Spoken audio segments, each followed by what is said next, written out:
नमस्कार, मैं हूं नम्रता पाराशर। आप देख रहे हैं बीवीएम न्यूज। चलिए रुक करते हैं खबरों की। और खबरों में सबसे पहले बात करेंगे फरीदाबाद की। आज़ादी के अमृत महोत्सव की श्रृंखला में हरियाणा दिवस की पूर्व संध्या पर सेक्टर 12 में हरियाणा दिवस का कार्यक्रम धूमधाम के साथ मनाया गया। इस अवसर पर केंद्रीय राज्य मंत्री कृष्णपाल गुर्जर के साथ कैबिनेट मंत्री मूलचंद शर्मा ने दीप प्रज्वलित कर कार्यक्रम की शुरुआत की।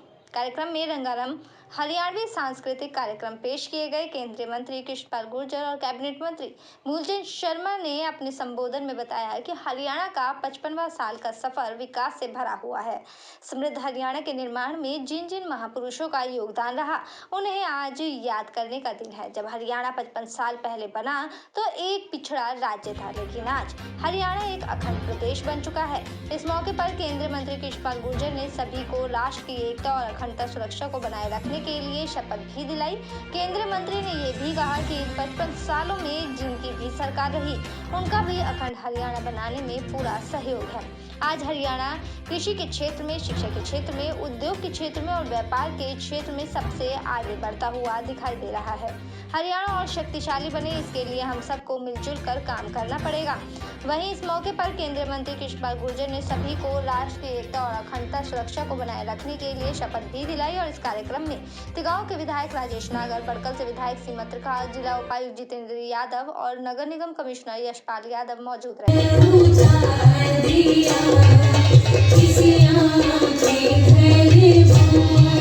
जिलाध्यक्ष भाई गोपाल शर्मा जी, हमारे जेजेपी के प्रदेश के प्रवक्ता भाई अरविंद भारद्वाज जी,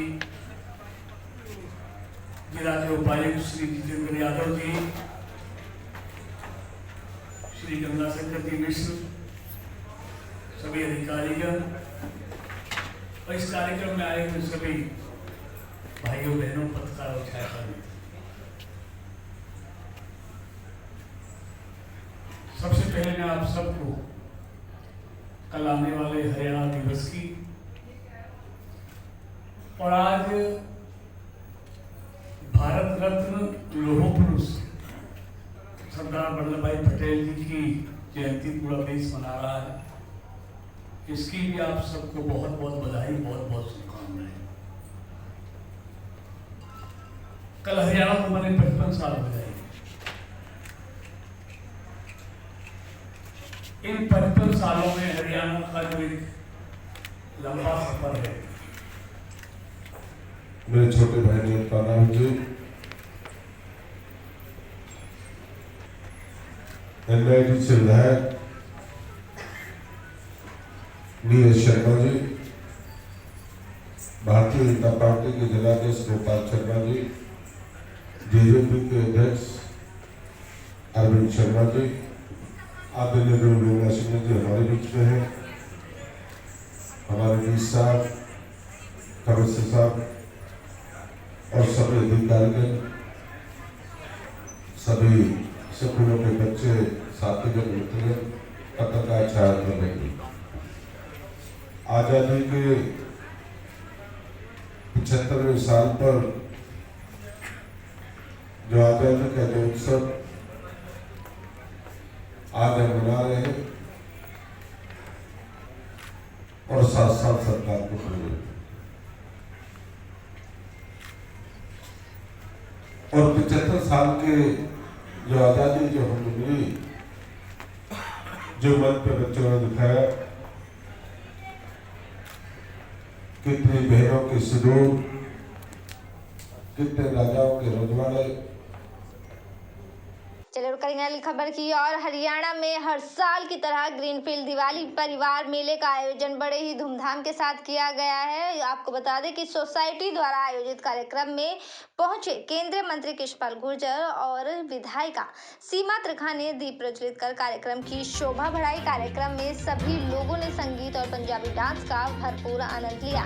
ये कार्यक्रम सोसाइटी के चेयरमैन द्वारा आयोजित किया गया था। इस बार सोसाइटी के चेयरमैन वीरेंद्र भड़ाना द्वारा आयोजित किया गया ये मेले में झूले इत्यादि और खाने पीने के स्टॉल भी लगाए गए, साथ ही साथ खरीदारी के लिए स्टॉल भी लगाए गए हैं। साथ ही महिलाओं में स्टेज पर डांडिया रास भी किया। ग्रीनफील्ड परिवार मेले का आयोजन सोसाइटी के चेयरमैन वीरेंद्र भड़ाना द्वारा किया गया। बहुत अच्छा रहा, लोगों ने बहुत सराहना दी। हालांकि मौसम और काम के स्ट्रेस की वजह से आवाज़ थोड़ी सी नासाज है, लेकिन फिर भी लोगों का काफ़ी प्यार और काफ़ी सपोर्ट मुझे मिला। और 2 साल बाद ये मेला मेरे सामने ऑर्गेनाइज हुआ है, तो वाकई में तो हमारे माननीय वीरेंद्र सिंह भड़ाना जी को मैं ये श्रेय देना चाहूँगी, क्योंकि इस प्रकार का मेला ऑर्गेनाइज करना कोई छोटी मामूली बात नहीं है। क्या लगता है आपको, लोगों ने काफ़ी एंजॉय किया है? लोगों ने काफ़ी एंजॉय किया और अब भी कर रहे हैं। अगर आप अपना कैमरा चारों तरफ घुमाएं और आप अपना कैमरा अगर चारों तरफ भाई जिंदगी के यहाँ एजेंट्स का अध्यक्ष है।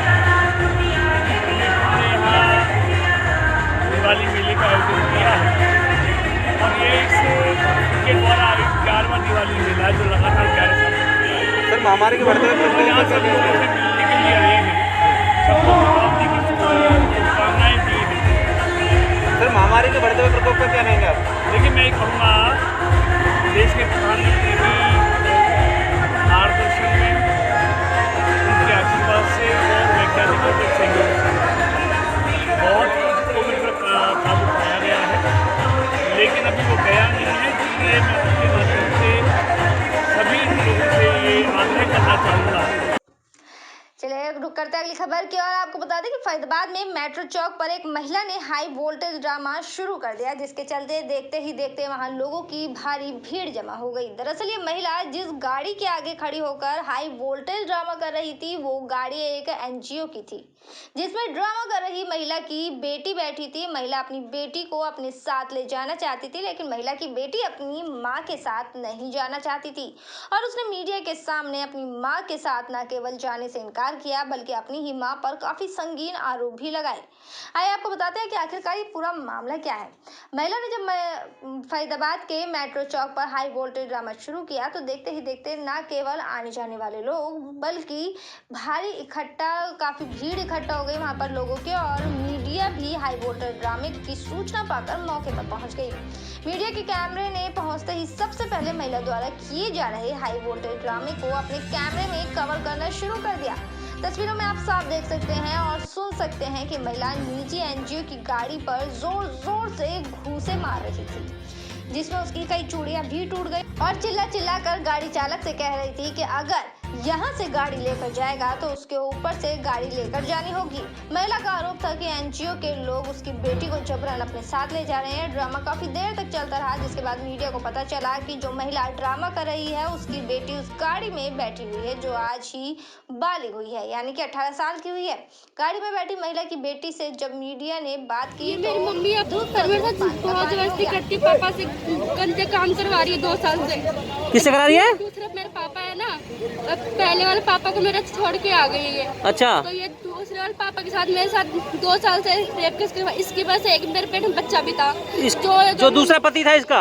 हाँ, उनका बच्चा भी था 2 महीने का, तो मम्मी ने दवाई देके गिरवाया मुझे। ये आपकी माँ, खास माँ आपकी सगी माँ? हाँ, वो दूसरा पिता था?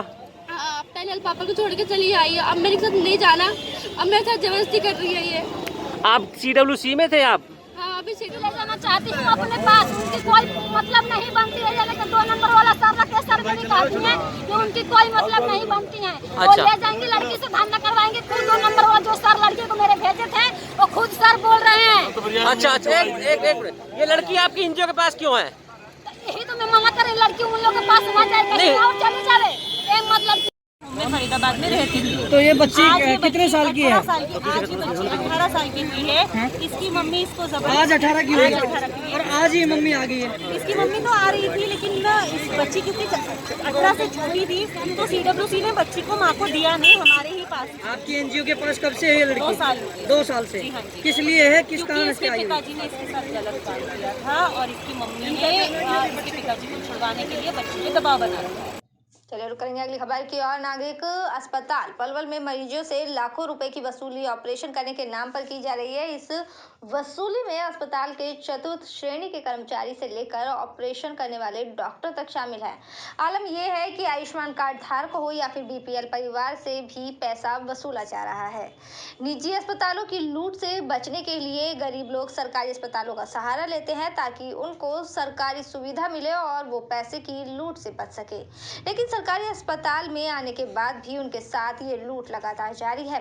पैसे की अवैध लूट करने वाला कोई और नहीं बल्कि अस्पताल के ही कर्मचारी और डॉक्टर हैं, जो एक गिरोह के रूप में काम करके गरीब मरीजों से ऑपरेशन के नाम पर पैसा लूटते हैं और इस पैसे की कोई रसीद तक नहीं दी जाती।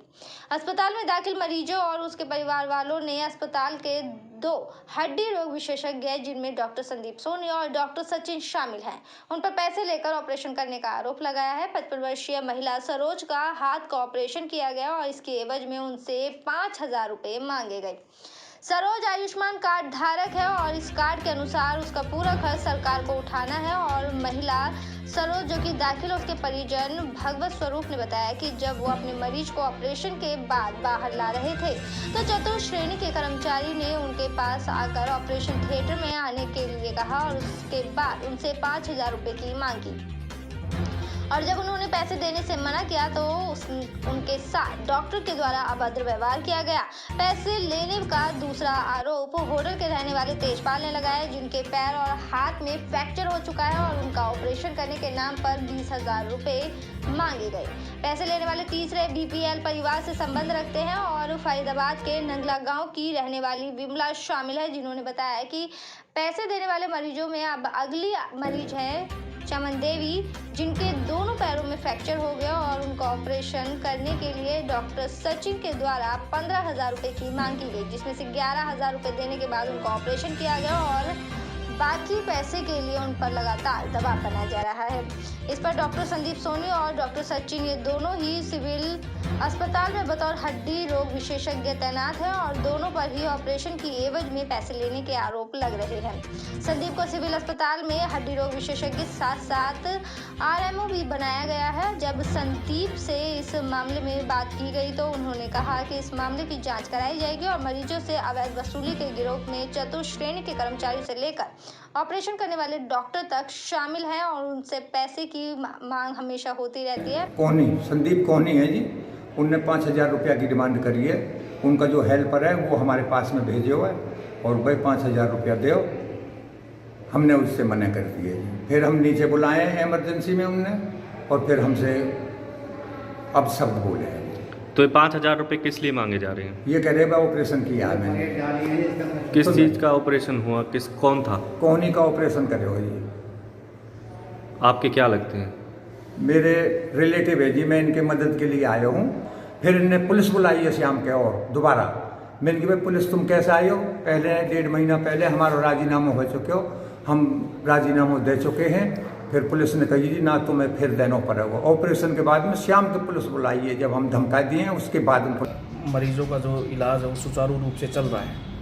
अगर इसके बावजूद अगर कोई पेशेंट इस तरह की कोई शिकायत करता है तो उसके लिए पूरी तय तक जाके उसकी जांच करी जाएगी और जो ठीक कदम है, जो मरीजों के लिए, उनके अटेंडेंट के लिए, जो भी उनके लिए अच्छा है वो उठाया जाएगा और जो भी इसमें लिखता है उसके खिलाफ कार्रवाई करी जाएगी। तो इसमें अब जांच किस तरह से आप लोग किस तरह स्टाफ से बातचीत करोगे, कैसा रहेगा? देखिए अभी ये मामला संज्ञान में आया है तो उसके बारे में जितना कि किस मरीज़ का क्या इलाज हुआ है, क्या कुछ है, उसका फाइल का पूरा उसकी इंक्वायरी करेंगे, उसके बाद ही वो करेंगे। और जो भी कोई चलिए बढ़ते अगली खबर की और। आज़ादी के अमृत महोत्सव की श्रृंखला में हरियाणा दिवस की पूर्व संध्या पर पलवल के सरस्वती महिला महाविद्यालय में सांस्कृतिक संध्या कार्यक्रम का आयोजन किया गया, जिसमें भूमि सुधार विकास निगम के चेयरमैन जगदीश नायर, पलवल विधायक दीपक मंगला, हतीन विधायक प्रवीण डागर विशेष रूप से मौजूद रहे। भूमि सुधार एवं विकास निगम के चेयरमैन जगदीश नायर ने कहा कि देश की आज़ादी में अनेक वीरों ने अपना बलिदान दिया है,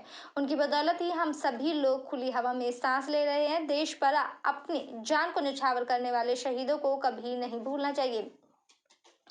सूचना जनसंपर्क एवं भाषा विभाग के लोक कलाकारों द्वारा वीर शहीदों की गाथाओं को रागनियों व लोकगीतों के माध्यम से प्रस्तुत कर वातावरण को भक्तिमय पूर्ण बनाया गया और उन्होंने कहा कि हरियाणा प्रदेश प्रगति के पथ पर अग्रसर है। हरियाणा प्रदेश खुशहाल प्रदेश है। हरियाणा प्रदेश के खिलाड़ियों ने अंतर्राष्ट्रीय स्तर पर गोल्ड मेडल हासिल कर देश व प्रदेश का नाम रोशन किया है।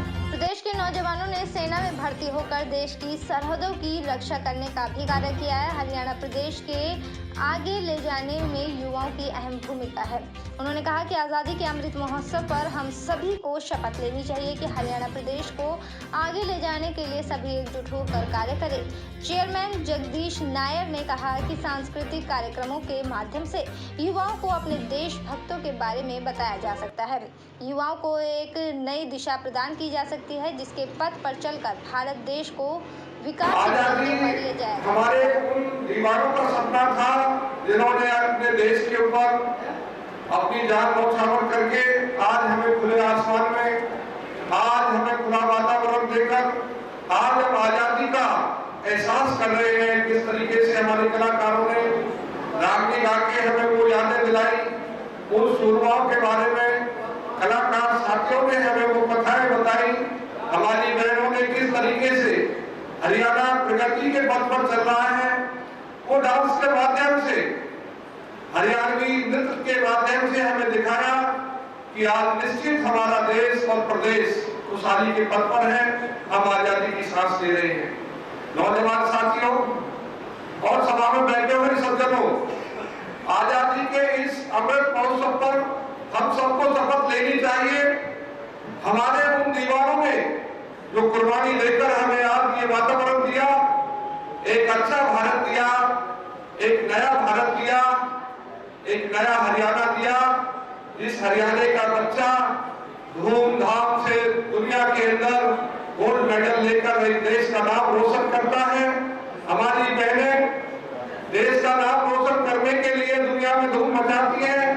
हमारे अधिकारी, हमारे नौजवान साथी। चलिए बढ़ते अगली खबर की और आपको बता दें कि फरीदाबाद में उत्तर प्रदेश के सीएम योगी आदित्यनाथ पहुंचे हैं और योगी आदित्यनाथ के पहुंचने पर उनका जोरदार स्वागत किया गया। वहां पर भारी भीड़ देखने को मिली। इस दौरान योगी आदित्यनाथ ने बयान दिया है और अपने बयान में उन्होंने कहा कि कुछ लोग हैं जो कि विभाजनकारी मानसिकता से बाज नहीं आ रहे हैं। आपको बता दें कि समाजवादी पार्टी के अध्यक्ष का बयान इसी बात को प्रदर्शित करता है। उन्होंने कहा कि जिन्ना के महिमा मंडन के लिए उनको देश की जनता से माफी मांगनी चाहिए। हमारे यहाँ पर 18 के श्री महंत सोमनाथ जी महाराज इस स्थान को पवित्र किए थे अपनी साधना से, अपनी कर्म साधना से, और आज यहाँ पर हम लोगों को उनके शिष्य के रूप में महंत मंगलनाथ जी महाराज को यहाँ पर महंत के रूप में स्थापित करने का सौभाग्य प्राप्त हुआ है। यहाँ के श्रद्धालुजनों में जो अपार उत्साह है, जो उमंग है, यह भारत की धार्मिक परंपरा की समृद्ध विरासत को प्रदर्शित करता है। और हरियाणा की धरती तो वैसे भी हरि भूमि है, यानी ईश्वर की भूमि है। तो ईश्वर की भूमि होने के नाते यहीं पर भगवान कृष्ण ने अपनी लीला रची थी। महाभारत का महान युद्ध भी इसी धरती पर हुआ था। गीता के उपदेश की धरती भी है, यानी श्रीमद् भगवत गीता की जन्मभूमि भी हरियाणा है। तो हरियाणा तो वैसे भी पवित्र भूमि है। इस पवित्र भूमि पे आकर के आज यहाँ पर संतों का सानिध्य पा करके, श्रद्धालु जनों का दर्शन करके मैं अभिभूत हूँ। मैं पूरे हरियाणा वासियों को हरियाणा दिवस की हार्दिक अभिनंदन करता हूँ और दीपावली की मंगल। जिन्नावादी लोग कौन है सर? बाबा, जिस तरीके से अखिलेश यादव का बयान, जिस तरीके से कल चलिए अब कुछ बात कर ले मिट्टी के दीपक की कीमत की। मिट्टी के दीपक बनाकर दिवाली उत्सव में उजाले का रंग भरने वाले कुम्हार कारीगरों की आर्थिक स्थिति पहले से ही तंगहाल है। गौड़ खनिज की परिवहन दर बढ़ने से दीपक की लागत बढ़ गई है। इससे कुम्हार की चिंता और भी बढ़ गई है। बीते वर्ष तक प्रति ट्रैक्टर की मिट्टी की कीमत 2000 रुपये थी, जो कि अब बढ़कर 3 से 4000 रुपये हो गई है। कोरोना काल में पहले से आर्थिक संकट की मार झेल रहे कारीगरों के लिए गौड़ खनिज की कीमत में इजाफा दोहरी मार साबित हो रहा है। पलवल में दिवाली पर्व की निकटता को देखते हुए कुम्हार कारीगरों ने दीपक बनाना शुरू कर दिया, लेकिन उनके उत्साह पर मिट्टी की महंगाई ने उनकी आशाओं पर पानी फेर दिया है। कुम्हारों की कारीगरी मिट्टी पर निर्भर करती है और मिट्टी की कीमत पर अब महंगाई की भारी मार पड़ने लगी है। कुम्हारों का कहना है कि दीपक तैयार करने के लिए बीते वर्ष तक एक ट्रैक्टर मिट्टी के लिए करीब 2000 रुपये का खर्च कर रहे थे। अब उन्हीं मिट्टी की कीमत 3 से 4000 रुपये उन्हें खरीदनी पड़ रही है। कुम्हारों का कहना है कि कोरोना काल के चलते उनका कामकाज पहले ही ठप हुआ पड़ा था, लेकिन अब महंगाई की मार ने उनका जीना और मुहाल कर दिया है। पलवल में दिए विक्रेता शिमला का कहना है कि वो 10 रुपए से 15 रुपए के दीपक बेच रहे हैं, जिसके चलते उनके दीपक भी बहुत कम ग्राहक ही खरीद रहे हैं। पहले त्योहारी सीजन में मिट्टी से बने उत्पादों से अच्छे खासे पैसे कमा लिए जाते थे, लेकिन इस कारण से उनका त्योहार ठीक ठाक मन जाता। क्या नाम है आपका? शिमला। शिमला जी, मिट्टी के दिए बिक रहे हैं, दिवाली का सीज़न है, किस तरह से बिक्री हो रही है और लोग आ रहे हैं खरीदने के लिए? नहीं आ रहे, मतलब पहले से बहुत ज़्यादा कम हो रही है। पहले से बहुत ज़्यादा कम है। क्या अभी कम है या पहले से ही कम था मामला? मतलब पहले से ही कम है, 2 साल से। 2 साल से कोरोना हो गई। तो फिर लागत कैसे निकल पा रही है? ऐसे ही कर लेते हैं जैसे। अच्छा, तो पहले जो त्यौहार थे कुछ जैसे करवा चौथ था, अष्टमी थी, तो उस टाइम पे कितनी ये कोमियाँ बिकी थी, तो उस तरफ भी उस समय भी कुछ मंदा था? हाँ, ऐसे ही तो जैसे चलता आ रहा है, मतलब ऐसे ही जैसे पहले से चलता आ रहा है।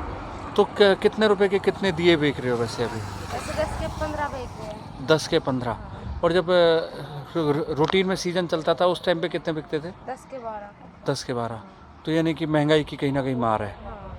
तो इससे लिए कोई सरकार से कोई अपील करना चाहोगे उसमें? चाहेंगे कि और रोजगार बढ़े और अपने बच्चों का पालन पोषण अच्छे तरीके से हो। केवल इसी के भरोसे आपका घर चलता है? पलवल जिले में लंबे समय से किसानों को डीएपी खाद नहीं मिल रही है। पलवल में जहां खाद के लिए किसानों की लंबी लंबी लाइनें लगी रही, तो वहीं होडल और हथीन में किसानों के सब्र का बांध टूट गया। होडल में किसानों ने खाद के लिए नेशनल हाईवे 19 को जाम कर दिया, तो वहीं हथीन में भी किसानों ने जयंती मोड़ पर जाम लगा दिया। और प्रदेश के दूसरे जिलों के साथ साथ अब पलवल में भी खाद के लिए किसानों को लंबी लंबी लाइनों में लगना पड़ रहा है। किसान अब खाद के लिए सड़कों पर उतरने लगे हैं। भले ही सरकार किसानों को समय पर खाद मुहैया कराने के वायदे कर रही है, लेकिन किसानों का खाद के लिए सड़कों पर उतरना प्रदेश सरकार के फायदों की पोल खोल रहा है। पलवल में पिछले 2 दिनों से खाद के लिए इफ्को के केंद्रों पर किसानों की लाइनें लग रही हैं। वहीं होडल और हथीन में भी किसानों ने खाद नहीं मिलने पर उनमें काफी रोष देखने को मिला, जिसके चलते उन्होंने रोड जाम कर दिया।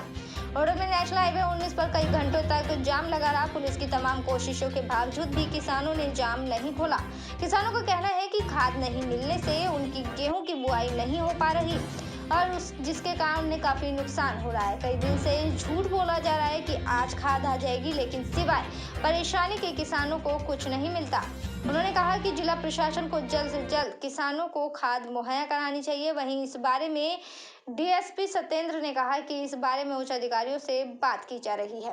बूंदी से आया हूँ मैं। किस लिए आए? क्या खाद के लिए, डीएपी खाद के लिए आए। डीएपी खाद किसान कहाँ इस्तेमाल करता है? गेहूं में इस्तेमाल करते हैं अपने बुवाई के टाइम पे। डीएपी की समस्या कब से है? डीएपी की समस्या 1 महीना से ज्यादा हो गया है। अगर डीएपी खाद नहीं मिल पाएगा तो क्या होगा किसान का? भूखे मरेंगे, फसल बो सकेगा नहीं? ना बोवेगी, बिना डीएपी के ना बोवेगी।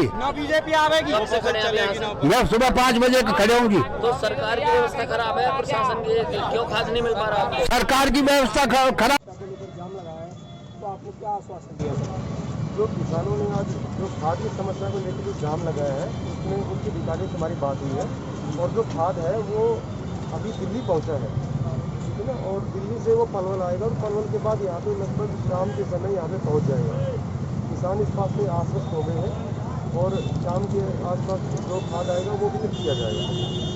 तो सर मतलब काफ़ी दिनों से दिक्कत आ रही है किसानों के, रोड पे किसान आ रहे हैं लगातार, धरने पे बैठे किसान, तो सर क्या एक समस्या का क्या समाधान किया जाए? जहाँ तक पलवल और होडल की बात है, ये पहली बार इन्होंने इस बात का वो किया है कि खाद नहीं मिल पा रहा है। इस बारे में उच्च अधिकारियों से, डीसी साहब से, एसडीएम साहब से बात हुई है, उन्होंने पता किया है जो खाद है वो दिल्ली पहुंचा है, दिल्ली के बाद वो पलवल आएगा, पलवल के बाद यहाँ पे होडल में पहुंच जाएगा। मेरे साथ खबरों में फिलहाल इतना ही। आप बने रहे BVM न्यूज़ के साथ। फिलहाल मुझे दीजिए इजाजत। नमस्कार।